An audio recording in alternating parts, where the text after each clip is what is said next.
ഇന്നൊരു informative video ആണ്. GST relate ചെയ്തിട്ടുള്ള വീഡിയോ ആണ് കേട്ടോ. അപ്പൊ നിങ്ങളുടെ ബിസിനസ്സിന് GST വേണ്ടെങ്കിലും ഈ വീഡിയോ ഒന്ന് കണ്ടിരിക്കുക. GST കുറിച്ചുള്ള ബേസിക് ആയിട്ടുള്ള ഡീറ്റെയിൽസ് അറിഞ്ഞിരിക്കുക കേട്ടോ.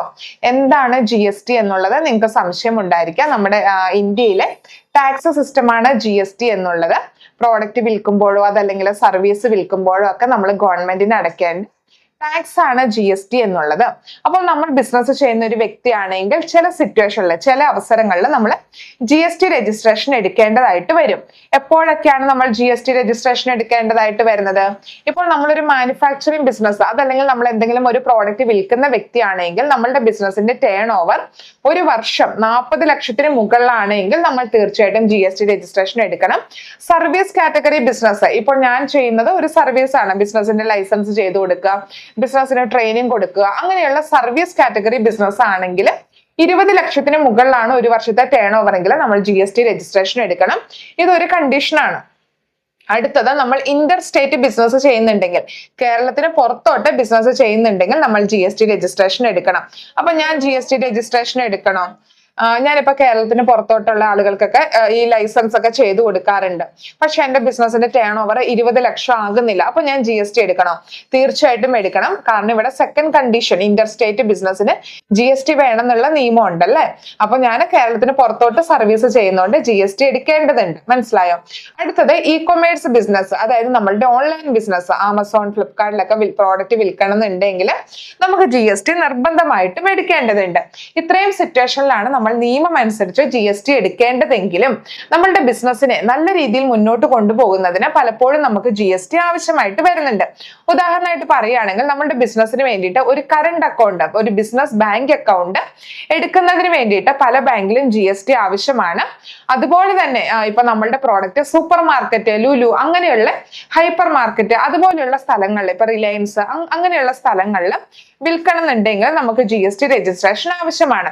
അപ്പൊ നമ്മളുടെ ബിസിനസ് നല്ല രീതിയിൽ മുന്നോട്ട് കൊണ്ടുപോകാൻ പല പല സിറ്റുവേഷനിലും നമുക്ക് GST രജിസ്ട്രേഷൻ ആവശ്യമായിട്ട് വരുന്നുണ്ട്. എന്തൊക്കെ ഡോക്യുമെന്റ്സ് ആണ് നമുക്ക് GSTക്ക് വേണ്ടി വരുന്നത്? നമുക്ക് വീടിന്റെ അഡ്രസ്സിലോ അതല്ലെങ്കിൽ ഒരു കൊമേഴ്ഷ്യൽ ബിൽഡിങ്ങിന്റെ അഡ്രസ്സിലോ നമുക്ക് GST രജിസ്ട്രേഷൻ എടുക്കാനായിട്ട് സാധിക്കും. ഇപ്പൊ വീടിന്റെ അഡ്രസ്സിലാണെങ്കിൽ വീട് ആരുടെ പേരിലാണ്, ആളുടെ കയ്യിൽ നിന്ന് സമ്മതപത്രം വേണം. ഈ കൊമേഴ്ഷ്യൽ ബിൽഡിംഗ് ആണെങ്കിൽ നമുക്ക് റെന്റൽ എഗ്രിമെന്റ് വേണം. ഇനി ആ ഒരു വീടിന്റെ അല്ലെങ്കിൽ ആ ഒരു ബിൽഡിങ്ങിന്റെ കരമടച്ച പേപ്പർ, ടാക്സ് റെസിപ്റ്റ് നമുക്ക് ആവശ്യമായിട്ട് വരുന്നുണ്ട്. ഇനി ആ ബിസിനസ് ചെയ്യുന്ന വ്യക്തിയുടെ ഇപ്പൊ ആളുടെ Aadhaar, PAN, photo, mail ID, phone number, ഇത്രയും ഡീറ്റെയിൽസ് ആവശ്യമാണ്. എന്ത് കാറ്റഗറി ബിസിനസ് ആണ് ചെയ്യുന്നത്, എന്തൊക്കെ പ്രോഡക്ട്സ് ആണ് ചെയ്യുന്നത് എന്നുള്ള ലിസ്റ്റ് നമുക്ക് ആവശ്യമായിട്ട് വരുന്നുണ്ട്. ബ്രാൻഡ് നെയിം, ഇപ്പൊ നിങ്ങളുടെ ബിസിനസ്സിന് ഇട്ടിരിക്കുന്ന പേര് നമുക്ക് ആവശ്യമായിട്ട് വരുന്നുണ്ട്. ഈ ഡീറ്റെയിൽസ് എല്ലാം പിന്നീട് ആവശ്യം വരികയാണെങ്കിൽ നമുക്ക് അപ്ഡേറ്റ് ചെയ്യാനായിട്ടും സാധിക്കും. ഓക്കെ, GSTക്ക് അപ്ലൈ ചെയ്ത് ഏകദേശം 2 ആഴ്ചയ്ക്കുള്ളിലാണ് നമുക്ക് GST രജിസ്ട്രേഷൻ കിട്ടുന്നത്. സൈറ്റ് വെരിഫിക്കേഷൻ എല്ലാവരുടെയും വീട്ടിൽ ഉണ്ടാവാറില്ല. ഒരു 100 പേർക്കൊക്കെ അപ്ലൈ ചെയ്താൽ 1-2 ആളുകളുടെ വീട്ടിലൊക്കെ സൈറ്റ് വെരിഫിക്കേഷൻ ഉണ്ടാകാറുണ്ട്. സിമ്പിൾ ആയിട്ടുള്ള പ്രൊസീജിയർ ആണ് കേട്ടോ. ഓൺലൈൻ വഴി തന്നെ നമുക്ക് GST രജിസ്ട്രേഷൻ കിട്ടും. ഇങ്ങനെ GST രജിസ്ട്രേഷൻ കിട്ടിയ ശേഷം നമുക്ക് എല്ലാ മാസവും നമ്മൾ ഫയൽ റിട്ടേൺ ചെയ്യണം. നിങ്ങൾ ആര് വഴിയാണോ GST എടുത്ത് ആ കൺസൾട്ടൻസിക്കാർ വഴി തന്നെ നിങ്ങൾക്ക് ഫയൽ റിട്ടേൺ ചെയ്യാം. ഇപ്പൊ ഞങ്ങൾ വഴിയാണ് എടുക്കുന്നതെങ്കിൽ ഞങ്ങൾ വഴി തന്നെ നിങ്ങൾക്ക് ഫയൽ റിട്ടേൺ ചെയ്യാം.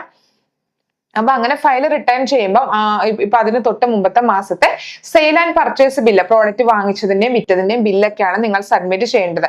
ഇപ്പൊ നിങ്ങൾ GST രജിസ്ട്രേഷൻ എടുത്തു, നിങ്ങൾക്ക് സെയിൽ ഒന്നുമില്ല, ഒരു സെയിൽ പോലും നടന്നിട്ടില്ലെങ്കിൽ നിങ്ങൾക്ക് നില്ല്, ബിസിനസ് ഒന്നും നടന്നിട്ടില്ല എന്നുള്ളത് നിങ്ങൾക്ക് ഫയൽ റിട്ടേൺ ചെയ്യാനായിട്ട് സാധിക്കും കേട്ടോ. ഇനി നിങ്ങളുടെ ബിസിനസ്സിന് GST വേണ്ട, നിങ്ങൾക്ക് ഈ ഒരു ബിസിനസ്സെ നിങ്ങൾ നിർത്തി, അല്ലെങ്കിൽ ബിസിനസ്സിന് GST വേണ്ട എന്നാണെങ്കിൽ എന്ത് ചെയ്യാം? നിങ്ങൾക്ക് GST ക്യാൻസൽ ചെയ്യാനായിട്ട് സാധിക്കും. GST രജിസ്ട്രേഷൻ നമുക്ക് ക്യാൻസൽ ചെയ്യാനായിട്ട് സാധിക്കും.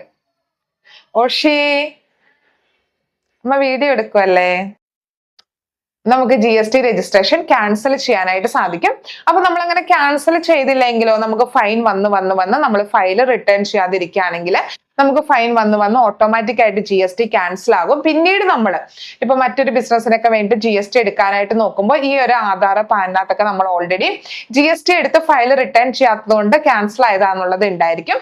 അപ്പൊ പിന്നീട് നമുക്കൊരു GST രജിസ്ട്രേഷൻ കിട്ടാനായിട്ട് നമുക്ക് ബുദ്ധിമുട്ടായിരിക്കും. ഓക്കെ, അപ്പം ഇത്രയാണ് GSTയുടെ ബേസിക് ആയിട്ടുള്ള ഡീറ്റെയിൽസ് വരുന്നത്. നമ്മൾ GST രജിസ്ട്രേഷൻ ചെയ്തു കൊടുക്കുന്നുണ്ട്. അപ്പൊ നിങ്ങൾക്ക് GST രജിസ്ട്രേഷൻ ആവശ്യമാണെന്നുണ്ടെങ്കിൽ തീർച്ചയായിട്ടും നമുക്ക് മെസ്സേജ് ചെയ്യാം കേട്ടോ. നമ്മുടെ വാട്സാപ്പ് നമ്പർ ഇവിടെ നൽകിയിട്ടുണ്ട്. അപ്പൊ എന്തെങ്കിലും സംശയങ്ങൾ ഉണ്ടെങ്കിൽ നിങ്ങൾക്ക് ചോദിക്കാനായിട്ട് സാധിക്കും.